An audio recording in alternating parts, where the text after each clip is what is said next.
Political activist, author, linguist, Noam Chomsky is all of this and more. He's America's most outspoken critic of U.S. foreign policy and the mainstream media. Yet the New York Times has called Chomsky nothing less than the most important intellectual alive today. Over the years, his provocative views have inspired some and enraged others. Over the years, you've written about and given voice to an array of alternative views on issues as diverse as Vietnam and human rights and the role of the media. Your views traditionally tend to be a little bit more critical and outspoken, especially as it relates to U.S. foreign policy. I mean, I've got a quote here where you're saying that the United States is a violent and terrorist rogue state with no interest in the rule of law. I mean, that's pretty harsh stuff. No, it's actually mostly based on quoting official documents. Mm-hmm. So the official U.S. position has been for years, even public, that, well, Dean Acheson put it pretty clearly about 40 years ago. He said, in cases where there is a challenge to the position, prestige, and power of the United States, the propriety of a response is not a legal issue. So in other words, we do what we want where there's a and in fact, and that's been reiterated very recently. So Clinton spoke to the United Nations a few years ago, and he said that the United States will act multilaterally when it's possible, but unilaterally if we feel that it's in our interest. Mm-hmm. And just last year, the Secretary of Defense, William Cohen, reiterated that even more strongly. He said the United States will take unilateral action in matters relevant to its interest, which include such things as access to markets and resources. And the U.S. is quite happy to use violent and terrorist means to do that. But the notion of America being a violent, terrorist, rogue state, I mean, there seems to be a certain level of acquiescence to America's involvement right now. Often countries almost saying, you know, why don't you get more involved in Sierra Leone? Why don't you play your role as world leader of ensuring that you know, civil society is maintained throughout the planet? That's not the U.S. role. The U.S. does get involved very extensively. So, for example, take a look at, say, arms flow. Mm-hmm. That's a good measure of involvement. If most of the arms flow is from the United States, it's the major arms producer and exporter. There are two countries, Israel and Egypt, which are always in the lead. That has to do with domination of the Middle East, so we put them in a separate category. If we look at the rest, the results are quite interesting. So, for example, right now, the leading recipient of U.S. arms in the world happens to be Colombia. Colombia also has the worst human rights record in the hemisphere and has had it for 10 years and has been the leading recipient of U.S. arms for 10 years.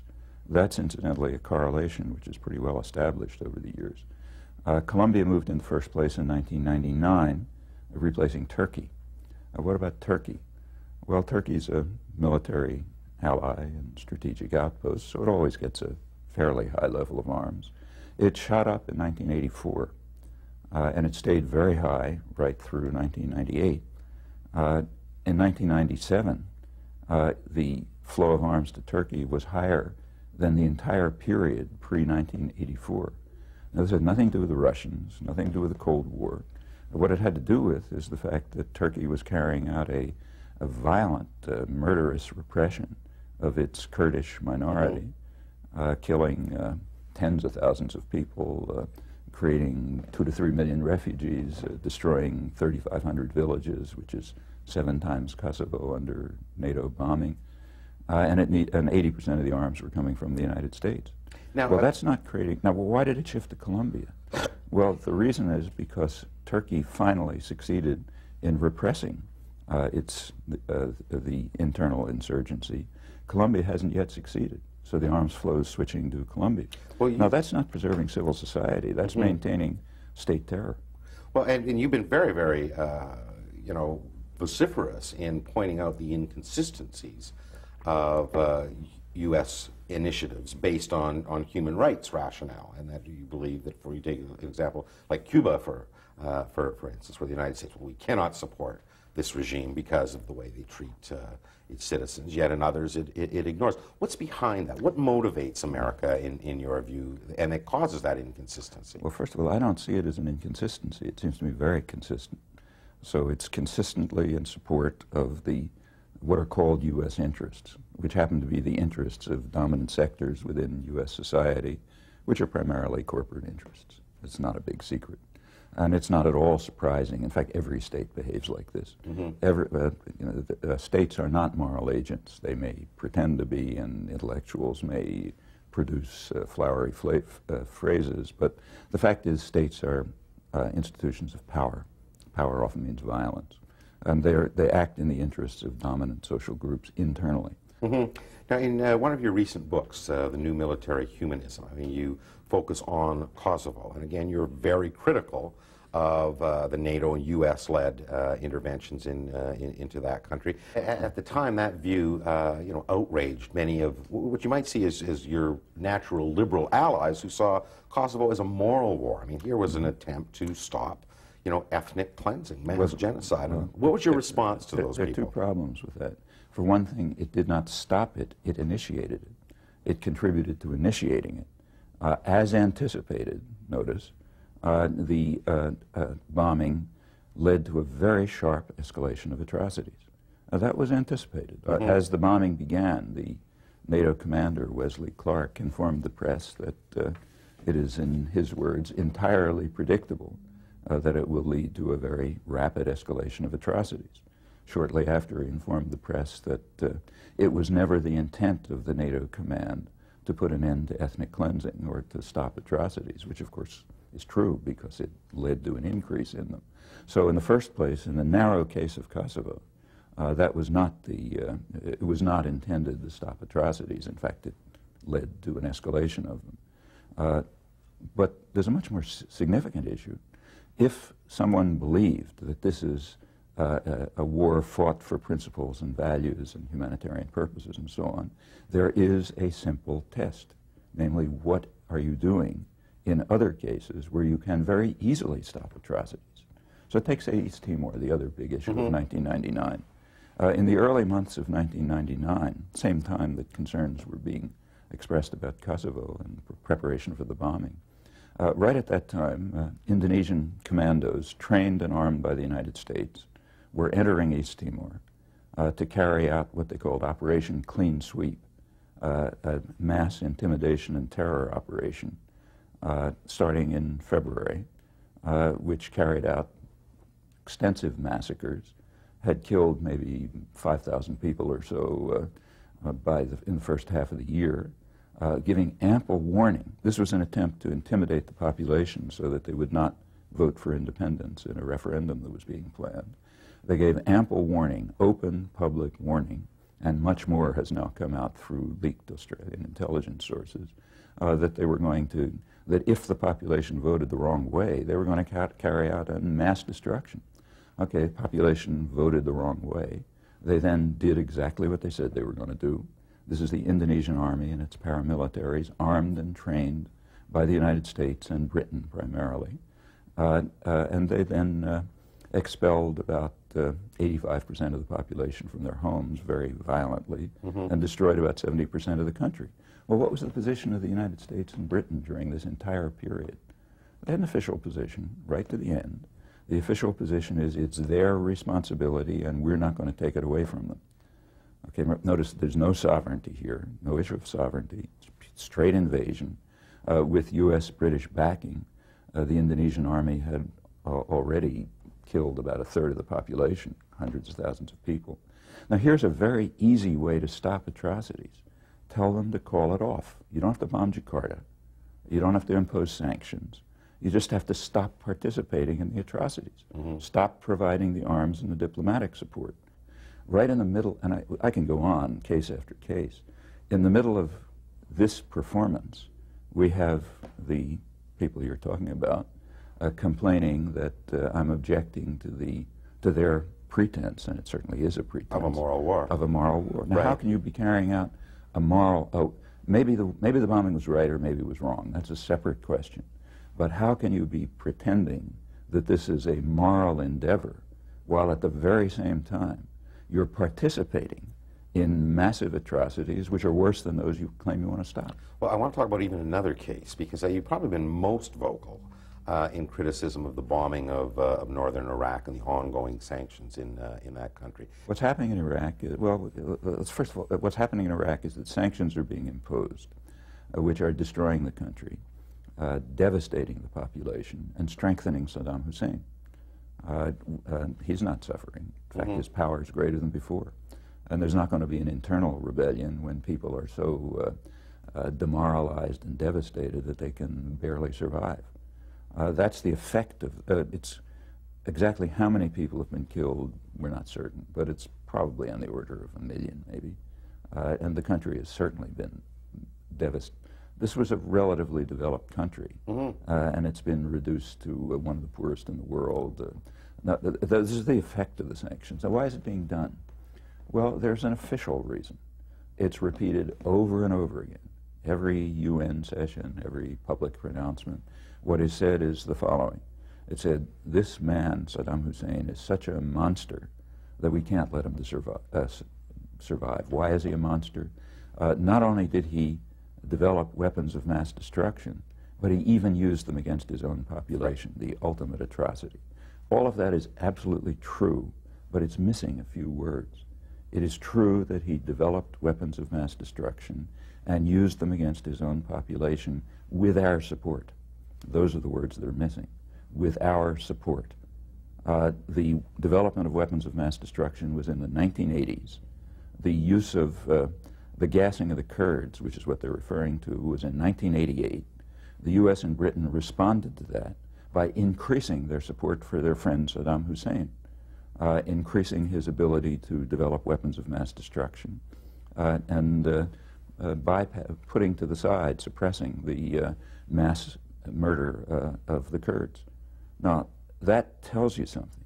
It tells you, one thing it tells you is those can't be the reasons. They can't possibly be the reasons for the sanctions, because we were supporting him when he did these things and continued to support him. So the reason, point number one is the political leadership, and that's not just the United States and Britain, it's the Netherlands, and every Western spokesman says the same thing.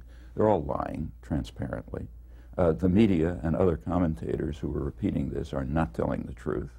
They're omitting the crucial words, with our support, which are very crucial. If we want to find out what's happening, we have to look elsewhere.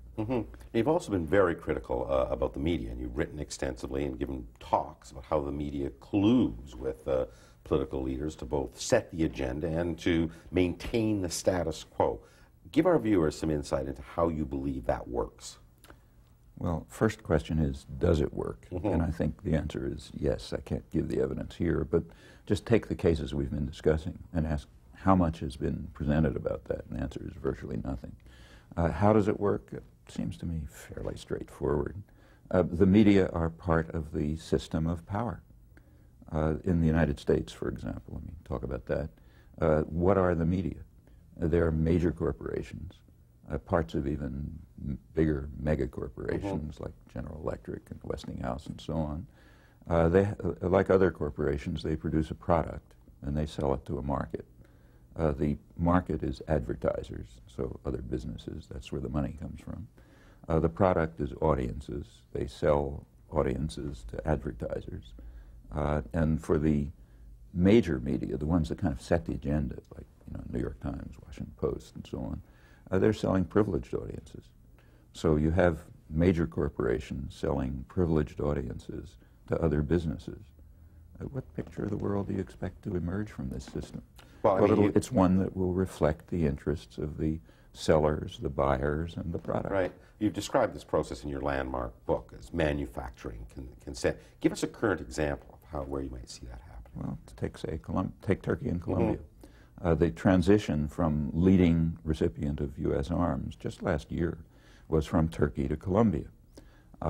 Honest media would tell you that. They would say, look, we completed the operation of massive ethnic cleansing and atrocities in Turkey. We have not yet completed it in Colombia. So the leading flow of arms is shifting from Turkey to Colombia. If you look more closely, you find that's exactly what's going on. But that's not what's being presented. Turkey was barely reported. On the case of Colombia, it's reported, but under a pretext of a drug war, which can't possibly be taken seriously. This is not a drug war.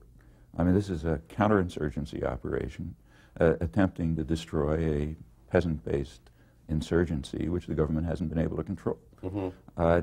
That it isn't a drug war is obvious on the face of it. The abuse of lethal substances is a serious issue. By far the most significant, by orders of magnitude, is tobacco. That's by far the most lethal drug in international trade.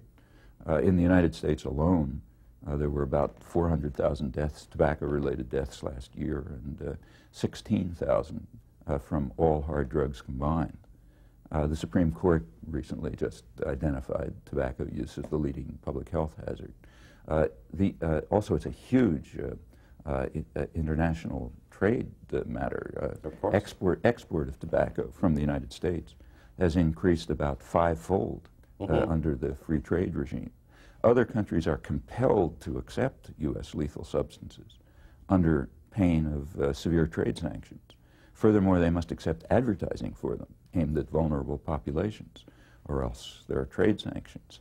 Columbia Cartel is not permitted to put ads on CBS television saying, extolling the wonders of cocaine.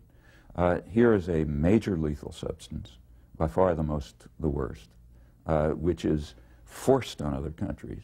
Now, we can go on, but this is enough to show that it's not a drug war.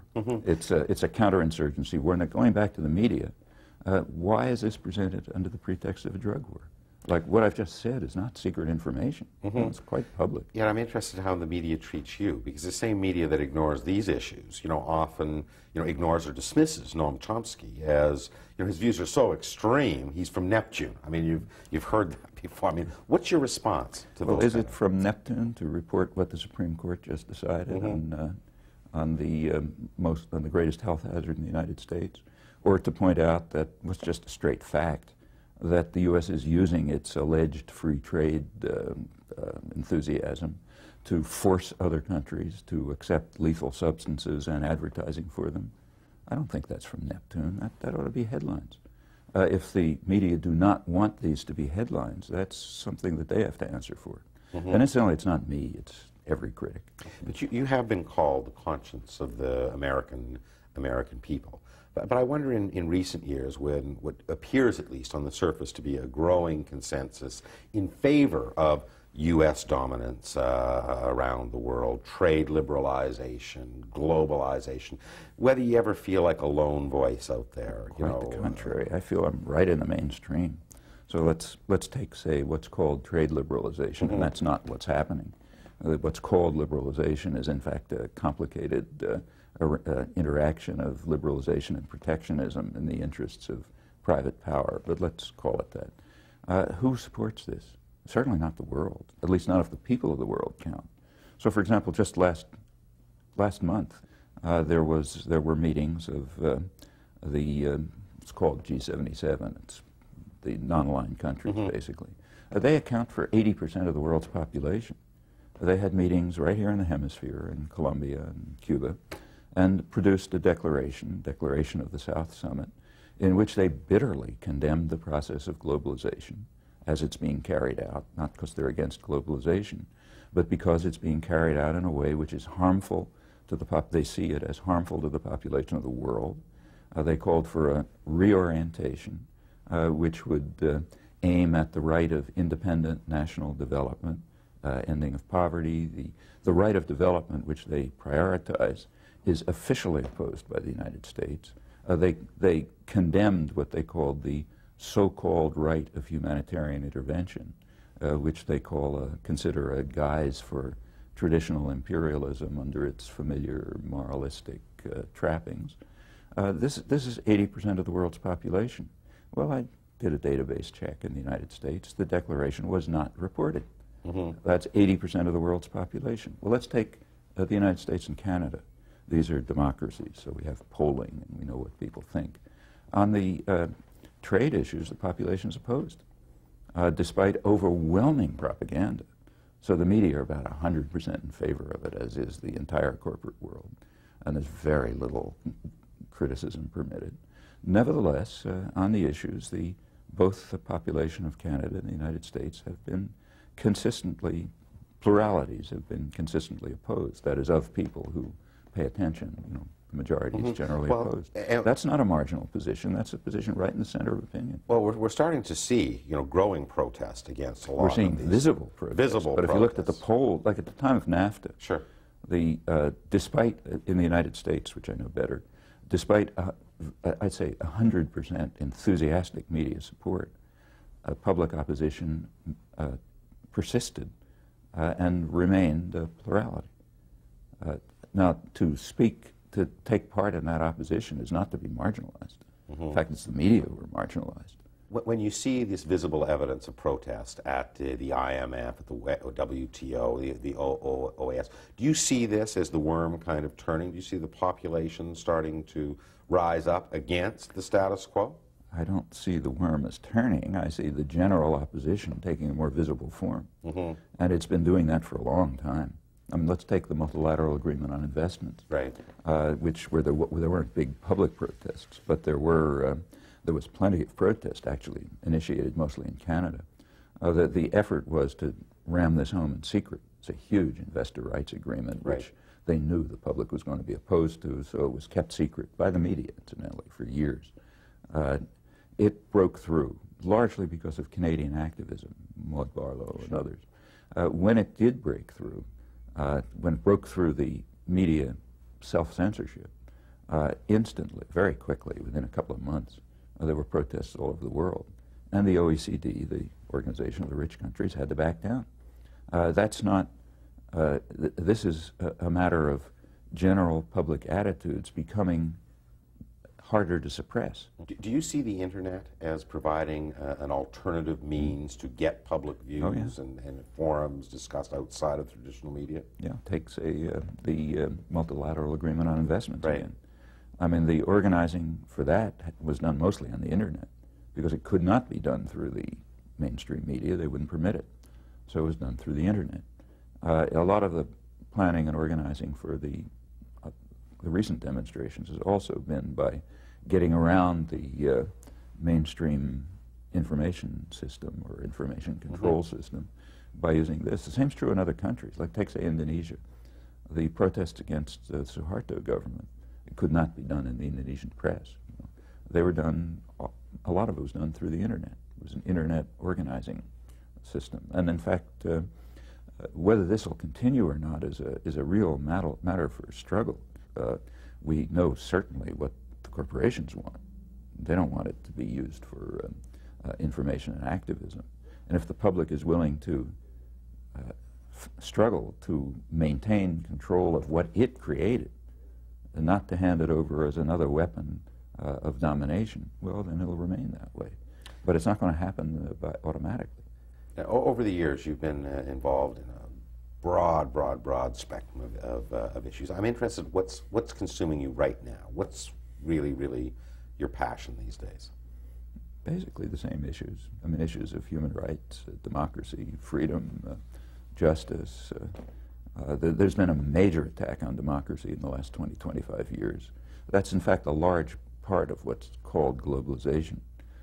What's called globalization is a kind of a cover for the shifting of decision-making away from instruments of popular sovereignty, like governments in the more democratic countries. In the more democratic countries, that means the public to some extent at least.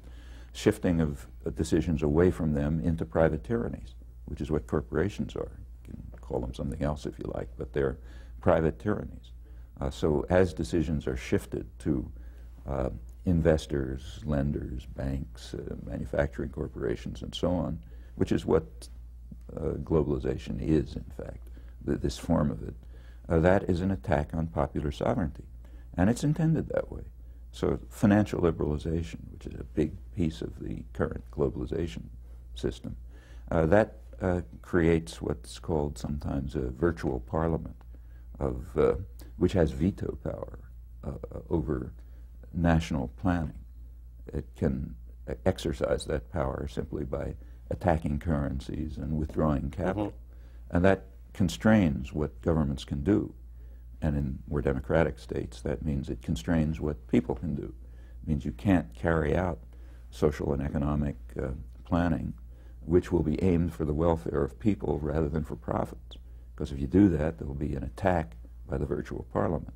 That's a major consequence of financial liberalization, and it is understood. Back in the 1940s, when Britain and the United States, Keynes and White, created the Bretton Woods system, it was based on stabilization of currencies and control of capital. And these were the quite explicit reasons for it. It was to allow governments to carry out national socioeconomic planning without fear of the virtual parliament. When this system was dismantled in the 70s through state initiative, United States, Canada, Britain, and others, that led to a major attack on popular democracy. That's only one example. Incidentally, this form of globalization that's been instituted also has harmed the economy. So if you look at, say, growth rates, they've been, for the less developed countries, they've been cut by about half during the last 20, 25 years. For the industrial countries, almost as much, cut by maybe a third. And the same is true of other macroeconomic statistics. In fact, what's called a fairy tale economy in the United States, a Goldilocks economy, it's a fairy tale for a very small number of people. For about 80% of the popular workforce in the United States, wages have stagnated or declined and work hours have greatly increased. That's an unprecedented failure of the economic system, especially during a period of moderate growth in the last 10 years. These are all aspects of globalization, if you like, that of a particular form of globalization. Well, you know, these are things that I think that most people do care about, and to take part in that general opposition to the form in which private power and government power is directing the world, I think that's, as I say, I don't think that marginalizes one. It means you're right in the center of things. Well, it's clear that you're as motivated as you ever have been about these things. Noam Chomsky, I want to thank you very much for joining me. It's been a real pleasure. Okay.